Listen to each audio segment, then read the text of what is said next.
자, 그런가 하면 어제 이 법원에서 재판 결과를 오늘 우린 기다리고 있는데, 자, 추미애 법무부 장관 측과 윤석열 검찰총장 측이 재판 과정에서 치열하게 다퉜습니다. 그 이야기 들어보시죠. 신청인은 이 회복할 수 없는 손해에 관하여서 검찰총장으로서 명예, 법치주의, 검찰의 중립 이런 거대한 담론을 말씀을 하시는데 12월 2일이면은 직무집행 정지 명령이 실효됩니다. 이틀 후에 실효될 것을 지금 시급하게 정지할 필요성이 없는 것입니다. 이 사건은 윤석열 총장 개인에 관한 문제이기도 하지만 검찰의 전정 중립성이나 독립성과 관련된 국가 시스템에 관한 문제이기도 합니다. 회복할 수 없는 손해라는 점에서 독립적인 부분도 같이 고려해달라는 취지의 말씀을 드렸습니다. 자, 양측의 주장이 팽팽한데 일단 이재명 기자, 추미애 장관 측의 입장이 이틀 뒤면 징계가 실효화될 텐데 뭐하러 지금 법원에 이런 절차를 거치느냐라는 취지인데요. 자, 지금 논란이 불거지고 있는데 추미애 장관 측이 징계의 결론이 아직 나오지도 않은 시점에서 이틀 뒤에 징계가 실효된다. 징계위가 징계 결정 안 할 수도 있는 것 아닙니까?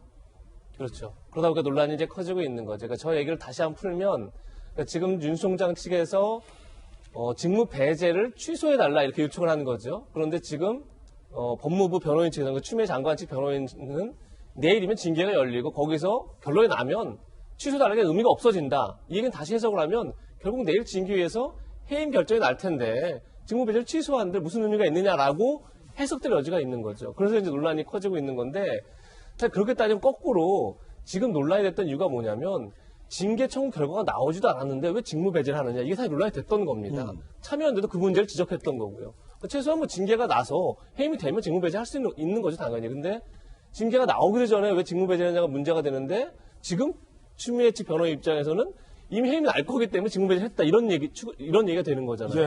그렇게 되면 결국은 징계가 아무런 의미가 없는 거죠. 이미 결론 나 있고 결론 나인 상태에서 지금 가는 거다라는 거를 어떻게 보면 추미애 장관 측 변호인이 실토했다 이렇게 볼 수 있기 때문에 이 문제가 컸던 논란이 될 것 같고 이 발언은 어떻게 보면 감찰위에서 오늘 지금 조금 있으면 10시에 열리는데 거기서도 문제화 될 수 있는 발언이 아닐까. 왜냐하면 감찰의 내용이 뭔지 과정이 적절한지 이런 거에 대한 검토가 없는 상황에서 징계가 회부됐다는 것도 문제인데 징계 결과가 이미 나 있다라는 식의 발언이기 때문에 전 저것이 굉장히 앞으로 또 굉장히 논란이 되지 않을까 이런 생각이 듭니다. 그렇군요.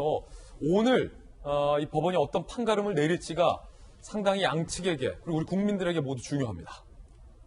언제 나올까? 자, 왜 어제 안 나왔을까? 이것도 궁금한데 윤 총장 직무배제 집행정지 여부가 이르면 오늘 결정된다. 근데 사실 이르면 오늘 결정이 어제도 말씀드렸거든요. 어제도 이르면 오늘, 오늘도 이르면 오늘. 법원 맘입니다. 오늘 안 나올 수도 있어요. 급기야. 내일 징계위 열리고 난 이후에까지 안 나올 수도 있습니다. 모든 가능성이 열려있다. 인용 결정 시 바로 윤 총장은 총장 직무에 복귀하게 됩니다. 내일 징계위 이후에 나올 가능성 바로 나오잖아요. 징계 여부 수위 결정되면 집행정지 소송에 실익이 없다.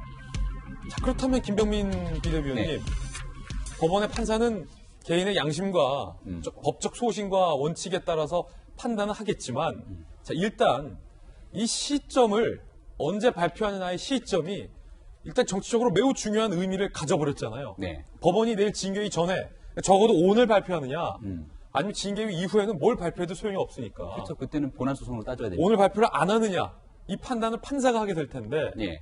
판사도 이 의미를 알고 있을 거란 말이에요. 저는 저기서 얘기하고 있는 윤석열 검찰총장 측 대리인이 조금 전에 회복할 수 없는 손해라는 표현을 쓰지 않았습니까? 이 회복할 수 없는 손해가 윤석열이라고 하는 개인 공무원의 손해가 아니라 국가 시스템에 관한 손해로 얘기를 합니다. 저는 이 내용을 사실은 조금 더 폭넓게 해석하면 문재인 대통령에게도 도움이 줄 수 있는 그런 결정이라고 생각이 되는데요.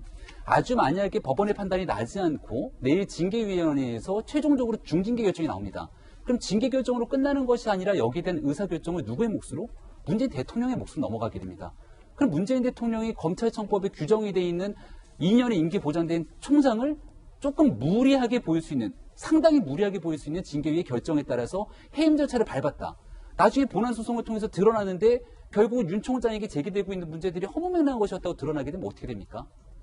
이것은 회복 불가능한 손해에 대한 국가 시스템의 문제를 귀결되면서 결국은 그 피해가 문재인 대통령의 의사결정까지 이뤄지게 될 수 있습니다. 적어도 지금 추미애 장관이 주장하고 있는 바에 따라서 내용이 명확치가 않거든요. 충분히 나중에 다툼의 여지가 있는 거니까 여기에 대한 가처분을 받아들이게 된다라면 추후에 나타날 수 있는 정무적 판단에 대한 여지까지 남겨놓게 되는 거거든요. 네. 그럼 여기에 대한 피해자는 단 한 명입니다. 무리하게 주장한 추미애 장관 한 명. 근데 만약에 이렇게 되지 않고 징계위원회를 통해서 진행되고 난 뒤에 문제가 거꾸로 돌아가게 된다면 이로 인해서 걷잡을 수 없이 피해를 보게 되는 건 문재인 대통령뿐 아니라 국가 시스템 전체 그리고 지금 현재 이 내용의 뒤에서 옹호하고 있는 집권 여당인 더불어민주당도 큰 피해자가 될 수 있는데요. 이러한 지점들을 살펴보면서 법원의 판단에 대해 집권 여당이 어떠한 태도를 취해야 될지 저는 그 답은 좀 명확하지 않을까 싶습니다.